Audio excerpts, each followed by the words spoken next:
thank you again, everyone, for joining us after your break and a great session from Merrily Profit of OCLC. This afternoon, we're going to be hearing from 4 institutions who participated in the State Libraries and ODN's Metadata Mini Grant Program. As a quick refresher, this was a grant of up to $4,999 that would support the work of either creating digital collection, digitization of content specifically to be donated, or shared with DPLA, the Digital Public Library of America, either creating that digitization collection or remediating the metadata, in most cases adding right statements, but sometimes other things as well, to be shared with DPLA. So first up, we're going to be hearing from Cincinnati and Hamilton County Public Library. And I am ready to go if you are. Let me go ahead and hit that first slide. Larry and Stephanie, I believe you are up. Yeah, thanks, Jen. I really appreciate it. And actually, we'll just get started with the next slide, please. Get it out of the way. So, newsmakers, can everyone hear me okay? Okay. Yes, I can hear your audio. Great, thank you. Great. So this is a really fun project that we were able to work on. First of all, Stephanie and I are very pleased to be here. Next slide. So I want to go through kind of quick, Jen, so we have plenty of room for questions. So Newsmakers was a television public affairs show that was on for 20 years here in Cincinnati, and it was hosted by historian and local TV personality Dan Hurley, who actually also was the reason that we were able to do this, because he had the tapes, had copies of the tapes. They were actually not at the station. So this is a very interesting program. It consisted of interviews of anybody that was involved in the news of the week that would occurred on Sunday mornings. And Dan is just an amazing guy all the way around, but because he has a background in history, he's actually a historian by training. He has a very interesting way of conducting an interview. In fact, when we were interviewing him not long ago, he was saying that he'd actually never been trained for any job that he had, meaning that he was in TV news without being a journalist, but that shows in the interviews. Next slide, please.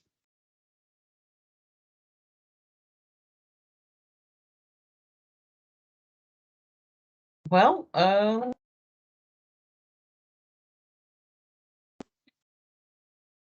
okay.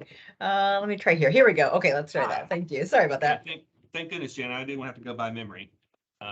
Appreciate it. So the financial support for the grant was the mini grant for $49.99, and then we also had outside funding from a private foundation here in Cincinnati. So that allowed us to outsource the digitization component. Next slide, please.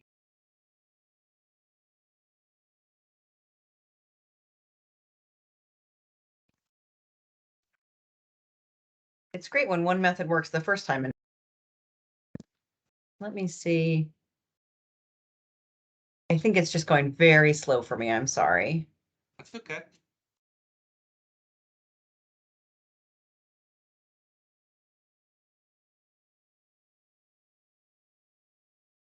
Great.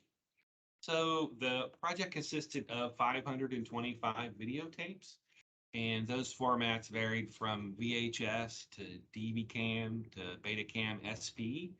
And this was definitely outside of our wheelhouse of expertise here at CHPL. And we were very pleased to be able to work with the Media Preserve. I'm not sure if you all have heard of them, but they came highly recommended, and I can recommend them highly. They are in Cranberry Township, PA, outside of Pittsburgh. And the actual cost was approximately $18 per tape. So everything was extremely high quality, and the customer service was also excellent. I can't recommend the Media Preserve enough. They were a big help because we really hadn't done anything as far as digitization with respect to video at all, really. Next slide, please. And Stephanie is going to take it over from here. Yeah, that's my turn. Can everyone hear me okay? Yep, you sound great. Okay, great. All right, so we received 16 Word document logs from the donor that spanned from 1997 to 2017. And while the tapes were being digitized, we decided to use these documents to create the foundation for our metadata. Here on the screen is a representation of an entry from the metadata logs. Each metadata entry contained the air date, which here is the first line, the episode segment names, which usually there were 2 per episode, and those are shown on the second and fourth lines, and then the names of the interviewees and the institutions that they represented if they were known. Next slide, please.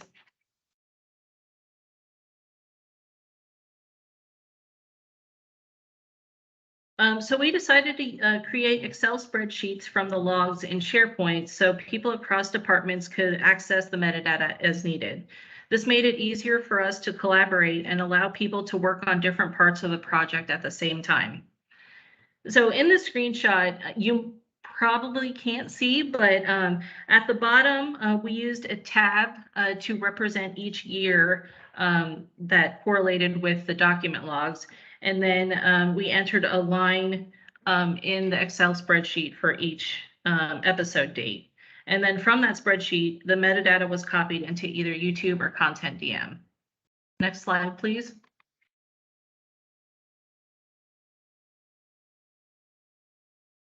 Most of the metadata fields for the Newsmaker project were based on Dublin Core, and we had some local fields mixed in.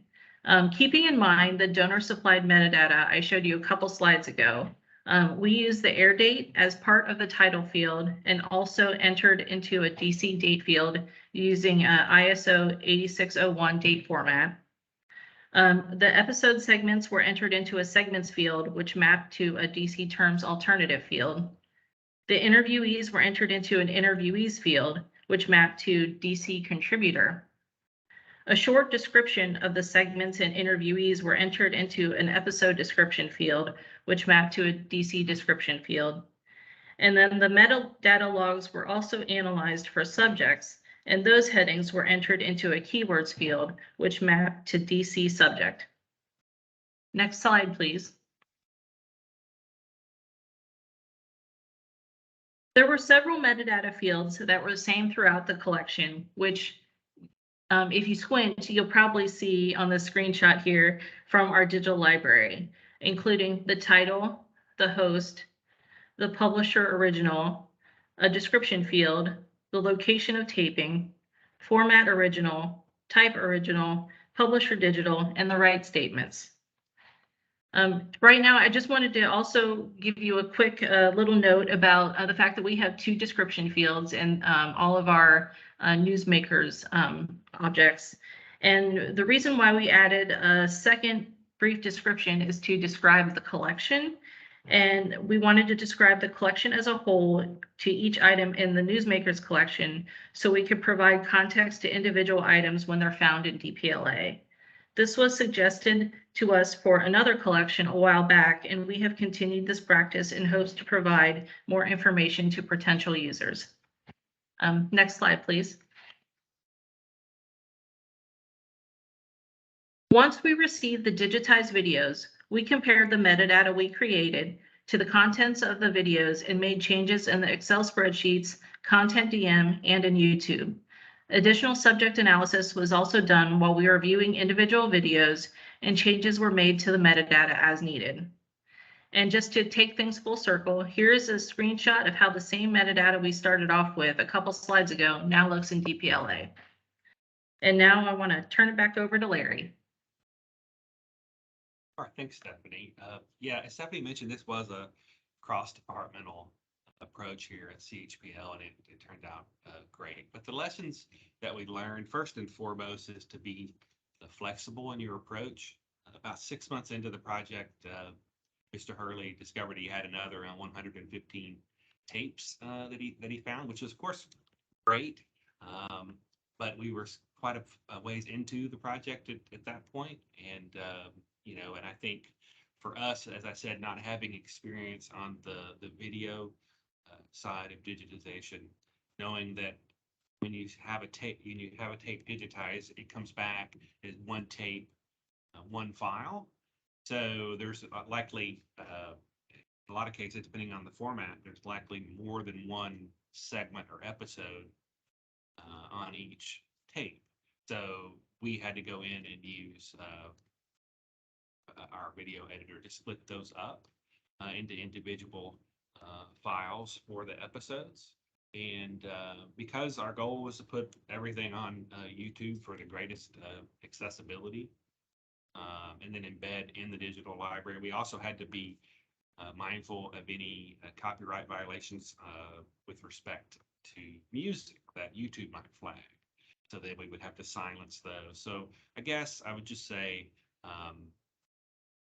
just being flexible in your approach, and knowing that you're going to have to do some things that you didn't think about, like the sound check at the beginning. The beat kind of sounds like a fax machine. Yeah, that's not too endearing, as it turns out. So we've had to take that out as well. So, and the same thing for the metadata review. I don't know, if Stephanie wants to add to this, but yeah, we just had incomplete. I mean, we're just lucky to have the tapes at all, as you know, with local news.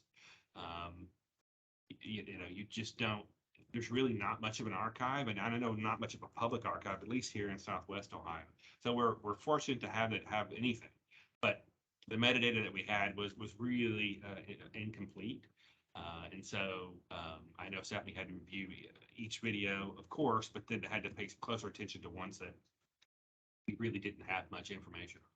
So researching the individuals who appeared, and understanding the topics a little more. So next slide, please. And you can let me know if I'm missing anything, Stephanie. So, I like think say, you covered it. Okay, great. So we have some the results here that we're really pleased with. 622 videos on YouTube in the digital library. We're also, part of the funding went toward providing an online exhibit. So we had to purchase software for that. So we're really pleased to be able to share this content with our users. We think it's just a trove of information for anyone who cares anything about local news or history or any particular topic. And I think that is all we have. Next slide, please. Yeah, and if anyone wants to reach out to us individually or ask questions now, we will definitely do our best to answer. Excellent. Thank you so much, Larry and Stephanie. And thanks for bearing with the slide progression as well. I think we've got that settled. Penelope is staffing the chat for us right now. If there are any questions that have come through, we have time for maybe one before we move on to our next library. Sure. We just have a question about what video editor you use from Emily, and Nick also wants to know that. So very excited to know about your video editor. Well, thankfully, I wasn't the one using it, but Adobe Premiere, I'm not. We had very courageous staff who jumped into the breach, so to speak, but Adobe Premiere is what we use. Thank you for that. Okay, up next, I think we're going to Columbus Metro, and you do not have slides, Angela. Right. I have a lot of custom queries to talk about. There wasn't a lot to make. You don't want to see slides of that. I'm going to stop presenting so we can see your face, though. Okay, perfect. All right, so my name is Angela O'Neill. I'm from Columbus Metropolitan Library, and we also did a metadata mini grant for this past round. Our approach was pretty different from Cincinnati, so I think that's one of the cool things about doing this as a lightning round. You get to see some very different projects. So for our grant, we focused on adding right statements to our legacy collections. This is a project we had wanted to do for a long time. Much of our digital collection was created before rightstatements.org existed, and had these very kind of vague, weird iterations of right statements over the years. So we used our $4,900 in grant funds to hire a contractor who could help us work on metadata remediation. So rather than go item by item through our collection, our plan was to use custom queries in Content DM to identify rights holders based on a combination of names, dates of the items, and format types. So we hired Daniel Chahuderoy, who was an MLS student at Kent State and has worked with us before on projects. And so we were thrilled to work with him again. His goal was to complete right statements for two of our oldest and most popular collections, Columbus and Historic Photographs, which was actually started in 1996, and Columbus Memory started in 2004. In total, those were about 14,000 records. So it took us some time to figure out how we were going to go about this and how we could approach this without touching each item or each record individually, because for 14,000 records in the time we had, we just knew that wasn't going to work. We also had a COVID setback that put us behind schedule, like the rest of the world, but we were able to, once we got going, the process of using the custom queries and then find and replace it saved us tons and tons of time. So we did multiple approaches with each collection where we focused a lot on items that had been donated and where we knew who the donor was or we knew who the creator was. And then we could kind of cross-reference that with a publication date and a format date, or sometimes both, and then use those to determine what the appropriate right statement would be. So for each collection, we would do probably 10 to 20 different queries to try to get to everything in the collection that we could based on that. And then, and we had to be really creative. And we found that we really had to know the collection. If we had done this going in, not really having used these collections every day and having a really good understanding of what was in them, we wouldn't have been able to even format the queries to be able to do the work. So Daniel was able to run these queries, and then really he spent most of his time on cleanup work, where maybe sometimes we would get an error back, or we thought we would have a great search and it would say no results. So we would have to work through that. And then he was able to work through sort of the items that remained after we did all of this work, which was a pretty small number, but there were, there's always a certain number of kind of one-off items that, or just items that didn't have a lot of metadata to work with to be able to do this. So for those, we ended up doing a combination of just a copyright undetermined statement, or in some cases, if Daniel was able to go through, actually put a more specific copyright statement on it. We didn't do other metadata cleanup, such as consistency of titles. We didn't double check things like early on in Columbus and Historic Photographs, for example, since created in 1996, there wasn't a lot of consistency in terms of how you would interpret fields, like author creator could sometimes truly be the author or creator, or sometimes would be the person who donated the thing. So we didn't really have a chance to do that kind of work. So there is a possibility that some of the queries that we use to create the right statements were based on bad data. We think that's a pretty small number, though, because we've gone back and done some quality control over the course of these collections, and it looks pretty good. We still want to do that kind of work, but our goal for this project was really to get as much in DPLA as possible. So in the end, we completed the two collections promised for the grant, which were the Columbus and Historic Photographs and Columbus Memory, and actually were able to add 11 additional collections for about 63,000 records that went into DPLA. which I think is kind of amazing. Not to toot our own horn here, but we really didn't know if this was going to work going into the project.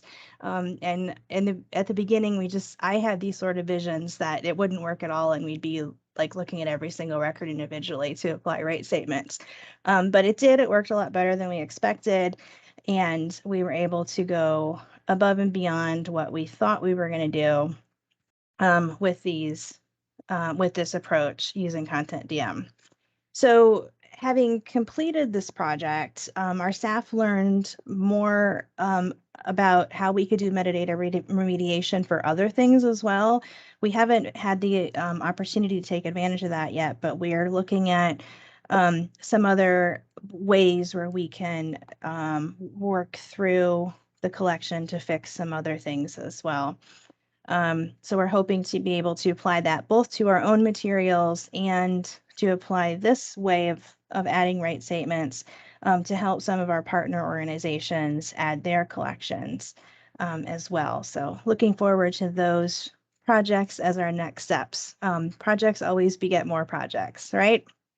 So we were thrilled to be able to do this. We're thrilled to be able to add so many records to DPLA. And I just really want to thank the State Library for giving us the chance to do this. This is a kind of project close to my heart that we had wanted to do for a long time, and was thrilled to be able to do it and to work with Daniel to be able to get these materials online. So that's my short, sweet report. Thanks, Angela. It's actually, it was really exciting having you guys participate, because we know that you have a lot of collections and they haven't been able to make it into DPLA until this moment. So we have time for maybe one question. I don't see anything in the chat. If you think of something, I know Angela will be here and be able to answer via chat or at the end, depending on how our time goes. Next, we're going to hear from Anna Marie Close from OSU. And I think that she has slides. Is that correct, Jen? Yep, I am getting them pulled up. Anna Marie, can you see those? Yes. Can you Awesome. hear me? Yes, you sound Yes. great. And Anna Marie gets the Superstar Presenter Award today for presenting at this event from another event concurrently. So thank you so much. We really appreciate that. Yeah, I'm gonna have to catch up on the other stuff because it looks like it's a great program today. So in terms of my presentation, I'm framing this in considering lessons learned. So this was our first DPLA harvest at Ohio State University Libraries, and also my first harvest. So I learned a lot along the way. And I think one thing we do great in this profession is we share some of the lessons that we've learned so that others can benefit from it. So our project with the Ohio Metadata Mini Grant was working on the medieval and Renaissance manuscript fragments that we have. So you can go to the next slide. So people may not necessarily think about Ohio in terms of manuscript fragments. And fragmentology, or the study of fragments, is a major international field. But biblioclasm, or deliberate book breaking, has a significant impact in terms of Ohio.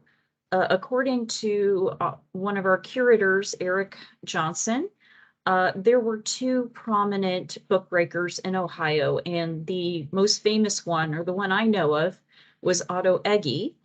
And he would break up these beautiful classic medieval and Renaissance codices, and he felt he was democratizing access to these beautiful rare works, or so he said. As a librarian, of course, you know, that's very cringeworthy.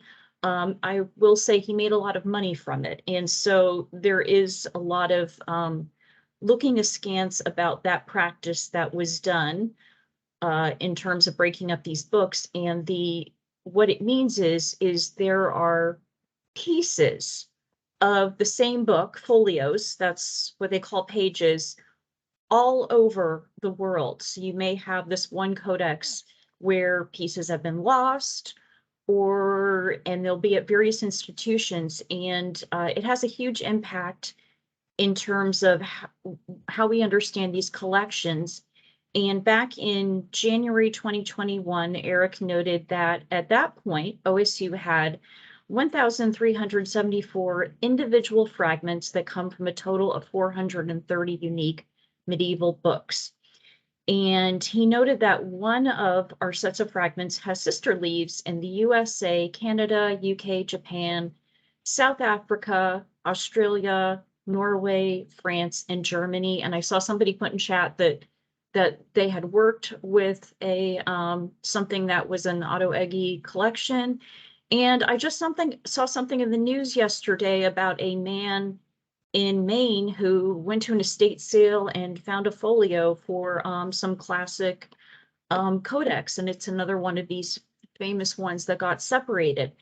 So when you start contextualizing that, you think about how important digitization and putting this content online really is for researchers, so that there are efforts to kind of intellectually and digitally reconstruct these works. And that's an amazing thing. And that was one reason why we focused on this project with this grant. So next slide. The other thing for me is when I was a library science student, my internship was foundational to getting hands-on work experience. And for me, it was really important to provide these opportunities to other library science students. So for me, it's about giving back while also gaining value. And we don't offer unpaid internships here at OSU libraries. And that's actually a good thing, because I had an unpaid one, and that was a matter of privilege that I could afford to do it and pay credit to do that. So we offered up with getting the grant money, and with this grant, I requested $3,669.90. I learned it's not that exact with the pennies, to hire a MLIS student for 15 hours per week at $14.17 per hour, because that was like the max salary that we could do, and for a total of 225 hours. But I also budgeted some for paying for a parking permit, because like any campus, we have paid parking, but we did allow some remote work. And one of the lessons I learned is I under budgeted this majorly. So we ended up hiring this really great Kent State MLIS student as a project manager. One thing that surprised me was we only had one applicant, and I'm not sure how that happened, because I would think like a paid internship would attract more applicants, but I think next time I would promote the opportunity more. She was fantastic. We hired Catherine Manifold as our intern, and she's actually now working with university libraries in a full-time position. So it worked for both sides. And she worked with us in metadata initiatives, MI, my unit, but she got to also work with staff in various units, including our digitization program and our digital preservation librarian, and most importantly, our curator, our lead curator of rare books and manuscripts, Eric Johnson, who I mentioned, who's really the person managing these fabulous works. And it is a impressive collection. And we started acquiring even before Eric was here, and he talked about that we've amassed this collection that's really, it stands out, at least in terms of collections in the US, as being really significant. And he is actively acquiring more and more content going on. So there's how many we have is more than what is listed on the prior slide.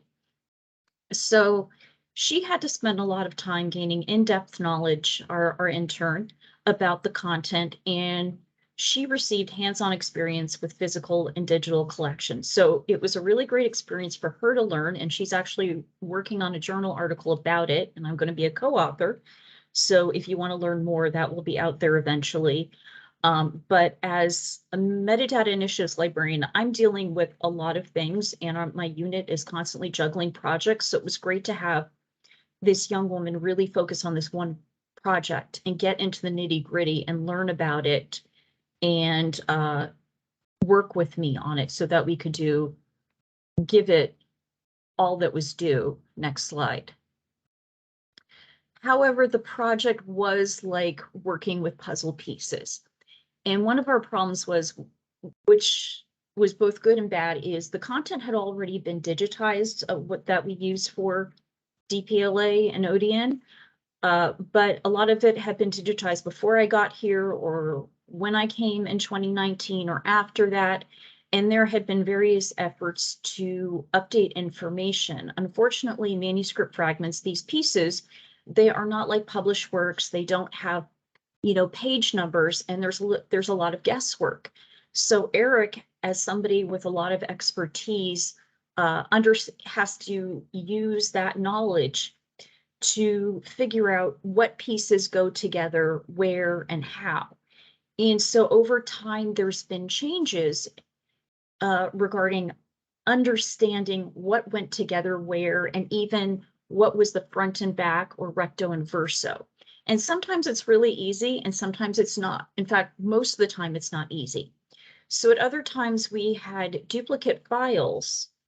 And so Catherine was working on also figuring out deduping, and I was working with her on that.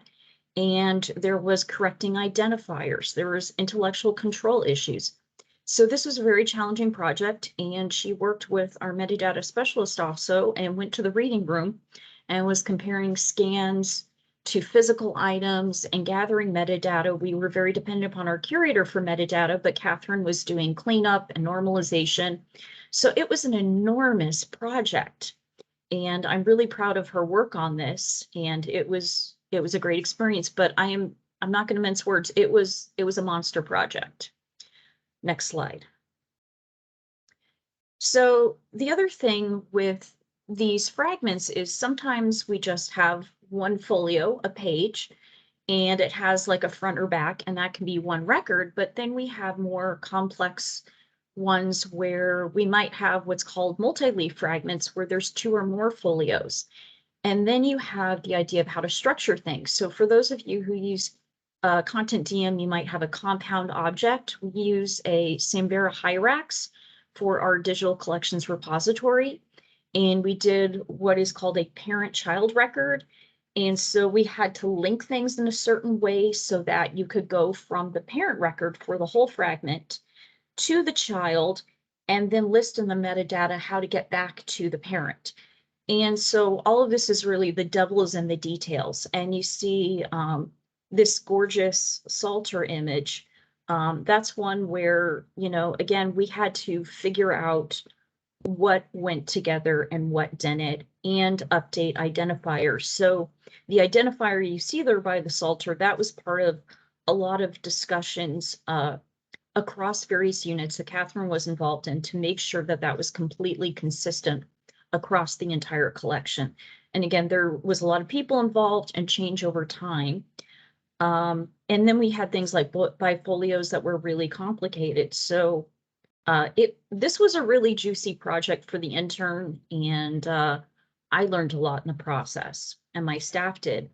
But at the end of the day, we got an enormous amount of work done. It was very fulfilling and rewarding. Next slide, please. So some tools that you should be aware of in case you don't use them is OpenRefine is just an amazing tool. And we had Eric, because we don't understand Latin and some of this stuff is Hebrew or Catalan and Spain. I can't think of the word for Catalonian Spanish. I'm sorry, I'm mispronouncing. But there's all these different languages, there's this different content, and we could do some cleanup with metadata that we took from him. So Eric had a spreadsheet for prepping metadata, and Catherine would review it and prep it for ingest. And there was various works that we had, various workflows that she had to do in order to prep things from him for ingest. And OpenRefine was an amazing tool for this work. If you're not using EXIF tool, it's a command line tool that is really great. It helped us with reviewing technical metadata to dedupe a lot of files so that sometimes even if they had different identifiers because of the changes, we could look at the technical metadata and go, oh, that's definitely the same thing. We can delete that. And that saved us a lot of work. And I think command line though I did, but I renamed files in Cygwin with the command line, the MV command, because again, we're doing things on scale. And Adobe Bridge can do things like that too, but automation is such a lifesaver when it works. But there was a lot of time where Catherine was physically looking at the fragments and making notes and communicating with Eric about all these different issues and really getting into the weeds. Anna Next Marie, slide. I hate to interrupt. We're pretty much Okay. at time. So if you want to finish up, I know it looks like Yeah. you have 2 slides left. Yeah, okay, so wrapping up. So this was the project timeline, and I think one thing I thought in the future I would bring an intern in sooner. I thought she would want to get credit and she didn't, and we ended up having to use some monies at university libraries to keep her going longer because she was just doing a great job, and we kept working on more and more records that we hadn't planned to work on. So it was a really great experience. So I will skip over that, but I learned some good lessons. And so of the 1,300 plus fragments that we had then, 439 records were harvested at that time from this collection. But we also harvested some other records belonging to Rare Books and Manuscripts Library. So that's it. I have a wrap-up slide. Oh, and I have a goof there. It was not 430 countries. I made an oops. So thank you very much. And we are very grateful to the State Library for the grant. It's been an enormous experience, and now it's easier to create more collections. We have project documentation that came out of this that it's great, and enjoy looking at those fragments and keep an eye out at estate sales. Thanks again, Anna Marie. It looks like Larry shared in the chat some of their egg fragments in Cincinnati Public Library. Up next, and our final presentation of the lightning talks is Jody Kearns from, my mind went blank, Akron, the University of Akron. I'm so sorry. All right. Hi, everyone. I'm Jody Cairns. I'm the manager of digital projects at the Cummings Center for the History of Psychology, which is an archive and museum right on campus at the University of Akron. For our metadata mini grant, we were looking at a collection of asylum reports that we have in our collection. It's one of our most used collections across the world. So I'm going to tell you a little bit about that. Next slide, please. The state asylum reports represent 33 states and 95 institutions. So these are reports that would have been written at the end of every fiscal year to tell the state how the monies were spent that were sent to the state hospitals. In all, we ended up connecting 570 reports. This is not the entire collection, but this is the entire collection that has been digitized. These 570 reports were already digitized prior to this project. They contain financial records, floor plans, patient statistics, day-to-day details, and historic classifications of diseases and treatments. Actually, not historic in their time, but historic to us now. Basically, because it's our most widely used collection, and I'm going to talk about that on the next slide, what we needed to do was to turn these PDF documents, the transcripts that Adobe Acrobat created for us, into something that was much more friendly to machine readers for both accessibility and for searchability. Next slide, please. Just some more examples. You can see the floor plans and the etchings of the grounds. On this purple cover, one of the things that you're going to notice throughout this collection, if you go and take a look at it, is just the language of mental health. So here, retrieved for the insane. This is terminology we no longer use. So one of the things we do, we have students at the University of Akron, faculty who bring their students in, and faculty we work with and instructors all across the country and really kind of around the world. They use these asylum reports to teach things like the language of mental health care. And also mental health treatment for approximately, for almost 150 years across the US, which does reflect largely other parts of the world. We have had, for example, what we do is we have students look through these reports and they search for the reasons people were institutionalized. So it will all be listed in chart form. They read them, they look at them, we ask them to translate what that illness or what that diagnosis might be called today and how it would be treated today. Would people be institutionalized for these things now? So students are always fascinated to learn that people would be, women would be institutionalized for talking back or, profuse menstruation. Those are two of my favorites. But also plenty of other things that people still would be receiving care for today in terms of mental health care, like epilepsy, which used to be, people were institutionalized for, and now there's a different way we treat students with epilepsy or patients with epilepsy. So this is the sort of thing that we do with students. We've also, on the other side of the spectrum, had faculty use these reports because they contain a ton of raw data. So faculty will use these reports to just teach students about research methods and crunching numbers and that sort of thing. It's really interesting. Next slide, please.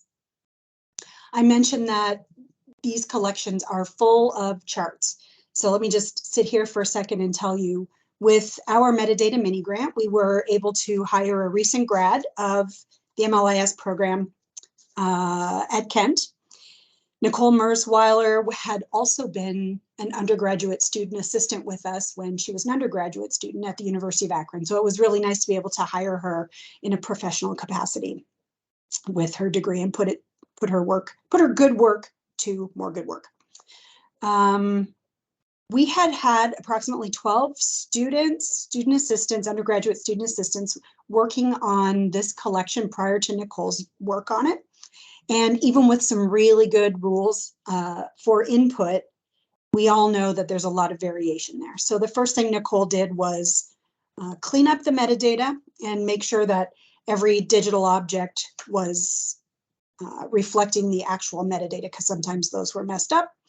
Ended up with, as I said, 570 records. These charts, however, were super problematic. Next slide, please. So the OCR on the transcripts for all of these charts, and there's pages and pages and pages of them, they look like this, and that's really not useful at all to anybody. So Nicole came up with the biggest problem. We didn't realize this project was going to be so much work until Nicole got into it. So essentially, she would extract the transcript from the PDF into a Word document and do a lot of editing in the Word document and then drop it back into Content DM, which is the digital repository we use. So the second major problem was that these documents contain more characters than the character allowance on the transcript tool within Content DM. So she had to make some decisions about, we hate to do this, but more important and less important content. Often, especially when there are pages and pages and pages of charts like this one, what she did was just simply delete this content and really make sure that the language of the captions and the language of the subject, the section headings for each asylum report was in a readable form. Next slide, please. All right, so we're really pleased that the DPLA has these 570 records for our asylum reports. People can use them now all over the world. I will tell you, and Nicole will tell you too, that these transcripts are not perfect yet. We will continue to figure out a better way and an easier way and a cleaner way to make use of these so that they are machine readable. But otherwise, we're very happy and pleased with this program and the work that was done. Next slide, please. You can check these out on DPLA or directly at collections.uakron.edu. Also find us on social. And that's kind of all I have to say. Thank you so much, Jody, for sharing with us. We have a little bit of time left at the end for questions for any of our practitioners that shared. Again, this is one of our favorite projects here at ODN. The fact that we've been able to use this LSTA money, which is from IMLS, for this project and see our collections in DPLA grow. So does anyone have any questions for our practitioners? And if you don't have any questions for them and you want to continue the discussion, we still have our Jamboard open. I'm pulling a link for that as well while we're waiting for you to type up those questions.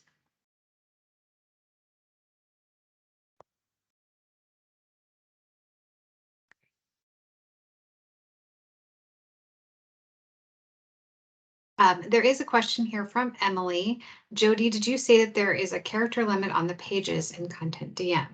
It's the, hi, this is Jody. It's a character limit. So it's 125,000 characters is the limit. These documents are, some of them are very short and they fit into the character allowance, but you saw how the charts are represented when they go through the Adobe's OCR tool. It's garbage. And each one of those little dots takes up a character. So we were able to erase those and do our best to squish it all into that character allowance. 125,000 characters. Okay, and Emily asks, do spaces count as well then? Yes, I believe so. They do. The reason, and if you use Content DM, it looks like many of you are using Content DM. And if you have PDFs up there and you have the transcripts available, when somebody searches Content DM, it'll do this, the program does this search term pass through, where it will locate that particular item in, okay, I'll look at this, in the PDFs to make it easier to find that item within the giant document. I see that. Yeah, Peter has added about that it's a 100, okay. bytes, and a double byte character will count as 2. Okay, So. bytes. All right. Thank And you. then Jen asked, Jody, did you say if you use software to filter out the characters you didn't want, or did you do that manually? She did it manually, but it's pretty easy to see. So just a simple, she was working in Microsoft Word, and she definitely would do like a search and find and delete across the platform. But really those charts just sort of highlight them and delete them. Thank you. Lots of just periods, period, or dot. Yeah, it's messy. I'm sure, but like find would obviously bring up periods. That Yeah, would be exactly. quite a project.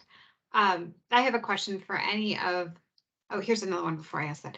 And this is Dr. Kearns. How did you deal with the charts after the OCR to make them readable for people?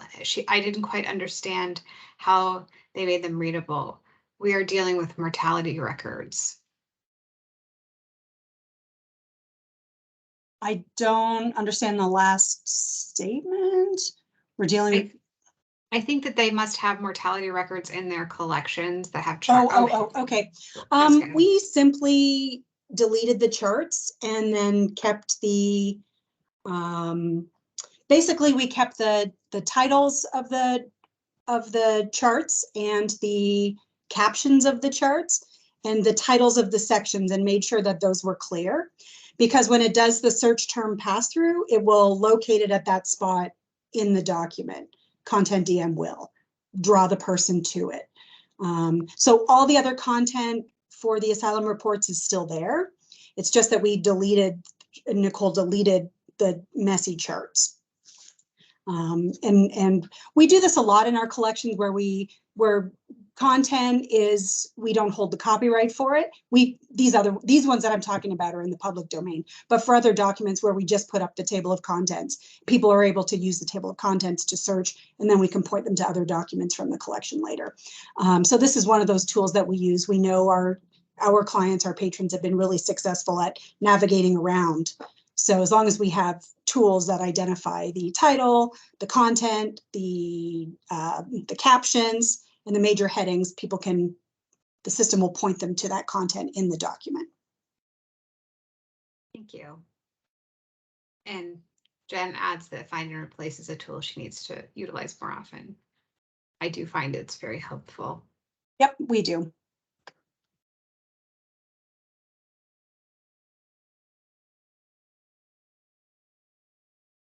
Thanks, Jessica, for sharing your question.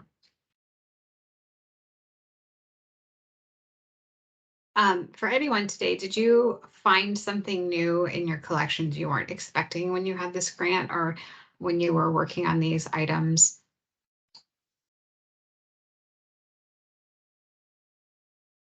Or maybe a favorite thing that you came across? I have to find the link. There is a genealogy by Folio that is absolutely gorgeous that has paintings on it. And I'm trying to remember if it has Hebrew or not, but there's some amazing, it was definitely a gem working with this stuff, with the manuscript fragments. Thanks, Anna Marie. Yeah, some of those pictures are absolutely gorgeous with all of the illuminated text and everything. Anybody else? Any surprises or favorites?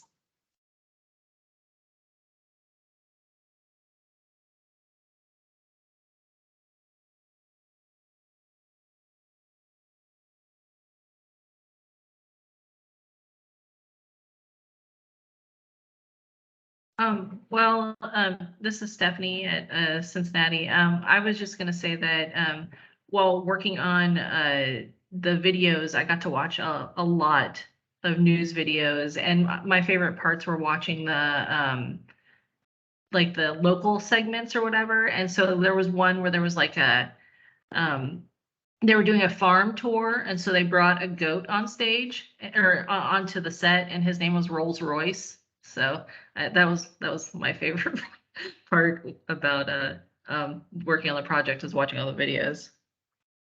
Great. Thank you.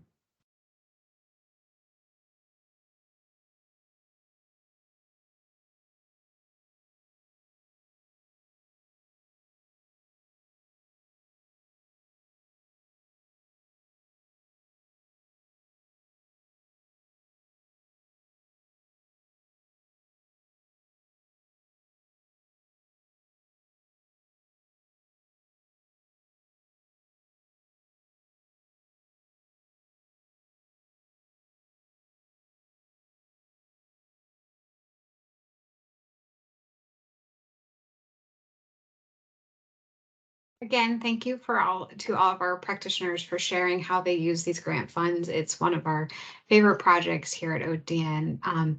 And there is the link for the Jamboard. We're going to come back at 3:30 for our last session of the day, which is to hear from your favorite folks here at ODN and our annual update. And again, these funds were made possible by LSTA and IMLS. Thanks, everybody.